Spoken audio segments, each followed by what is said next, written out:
This channel does not promote any violent, harmful, or illegal activities. All content provided by this channel is meant for an educational purpose only. UEM Jaipur is a perfect target for prospective students aspiring for good jobs, good education with future-ready skills. DNA রিপোর্টে মিলিয়ে দেখে তদন্তকারীরা একটা বিষয় নিশ্চিত যে i20 গাড়িতে বিস্ফোরণ হয়েছিল সেই গাড়িটা চালাচ্ছিল ডাক্তার উমারই। এবার প্রশ্ন হচ্ছে বিস্ফোরণ ঘটানোর আগে কি করছিল উমার, কোথায় কোথায় গিয়েছিল এই জঙ্গি চিকিৎসক, জানার চেষ্টা করবো এই মুহূর্তে আমাদের প্রতিনিধি সুজয় আমাদের সঙ্গে রয়েছে। সুজয়, যে প্রশ্নটা বারবার উঠছে যে দিল্লিতে বিস্ফোরণ ঘটানোর আগে এই উমার কি করছিল, কোথায় কোথায় গিয়েছিল? একেবারে দেখো, এই ঘটনার তদন্তে নেমে এই উমর মোহাম্মদের গতিবিধি ঘটনার আগে এবং ঘটনার আগের দিন সেটা তদন্তকারীরা জানার চেষ্টা করছিল এবং সেই সূত্রেই তারা জানতে পারেন যে বিস্ফোরণের আগে প্রায় 50টি জায়গায় ঘুরে বেরিয়েছে এই উমর মোহাম্মদ ওরফে উমর নবী। তার মধ্যেই বিস্ফোরণের ঠিক আগেই পুরনো দিল্লিতে সে একটি মসজিদে গিয়েছিল বলে তদন্তকারীরা জানতে পারছেন। অর্থাৎ তার সিসিটিভি ফুটেজ এবং অন্যান্য যে ডিজিটাল এভিডেন্স তার মাধ্যমে জানা যাচ্ছে একটি মসজিদে যায়, সেখানে প্রায় 10 মিনিট ছিল পুরনো দিল্লিতে এবং সেই মসজিদে 10 মিনিট থাকার পরই কিন্তু সে লালকেল্লার দিকে এগিয়েছে, অর্থাৎ যেখানে বিস্ফোরণ হয়েছে সেই বিস্ফোরণ স্থলের দিকে এগিয়েছে এবং এই বিস্ফোরণের আগে মসজিদ থেকে বেরোনোর পর সে খাওয়া দাওয়া করে, দুপুর 3:15 নাগাদ সেখানে সে খাওয়া দাওয়া করে। খাওয়া দাওয়ার পর সে লালকেল্লার দিকে এগিয়েছে সেই বিষয়টি স্পষ্ট করতে পেরেছেন তদন্তকারীরা এবং এই উমর মোহাম্মদের ইতিমধ্যে ডিএনএ রিপোর্ট সামনে এসছে।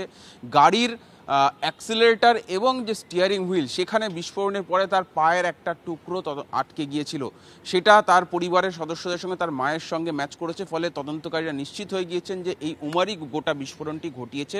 কিন্তু তার আগের এই গতিবিধিগুলো তদন্তকারীদের মেপে দেখা দরকার ছিল, তার কারণ তার সঙ্গী সাথীরা যখন গ্রেফতার হয়ে গেল তারপর থেকে তার মুভমেন্ট কোথায় কোথায় ছিল, কি কি ছিল, কোন দিকে গিয়েছিল, কাদের কাদের সঙ্গে কথা বলেছিল, আদৌ কারোর সঙ্গে কথা বলেছিল কিনা সেটা এই তদন্তের একটা অত্যন্ত গুরুত্বপূর্ণ পার্ট। এবং গাড়িতে যে বিস্ফোরক, সেই বিস্ফোরকের উৎসস্থলটাও বা কি করে সেই গাড়িতে এলো, কোথা থেকে সেই বিস্ফোরক সে গাড়িতে বোঝাই করেছিল এবং গাড়িতে যে একটা সময় দেখা যাচ্ছে দীর্ঘ সময় সে প্রায় এক পার্কিংয়ে 3 ঘন্টার কাছাকাছি সেখানে ছিল, সেই সময়টাতে কি সে কি কোনো বিস্ফোরক তৈরি করছিল নাকি সে আত্মঘাতী বিস্ফোরণ ঘটানোর যে প্রক্রিয়া সেই প্রক্রিয়াটা তৈরি করছিল, এই বিষয়গুলো তদন্তকারীরা দেখছেন। ফলে একে একে প্রত্যেকটা ধাপ, প্রত্যেকটা গুরুত্বপূর্ণ ধাপ এই বিস্ফোরণের, অর্থাৎ রিক্রিয়েশন কিভাবে ঘটনাটা ঘটলো সেটাই তদন্তকারীরা করছেন। সেই কারণেই তার গতিবিধি, অর্থাৎ এই উমরের গতিবিধি এবং তার যেখানে যেখানে সিসিটিভি ফুটেজ পাওয়া যাচ্ছে, ডিজিটাল এভিডেন্স যে সমস্ত জায়গাগুলো থেকে উঠে আসছে সেটা অত্যন্ত গুরুত্বপূর্ণ হয়ে পড়েছিল। সেই কারণেই দিল্লি পুলিশের সাহায্য নিয়ে কিন্তু এখন এনআইএ এই বিষয়গুলি খতিয়ে দেখছেন এবং উমরের এই গতিবিধি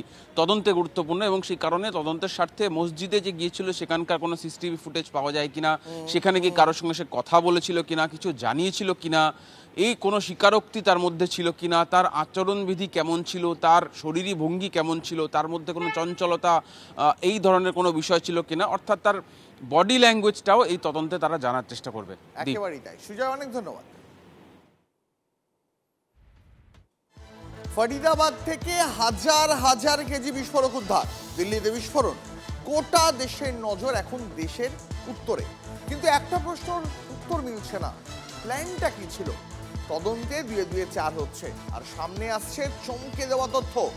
বড় বিপদ থেকে রক্ষা পেল দেশ।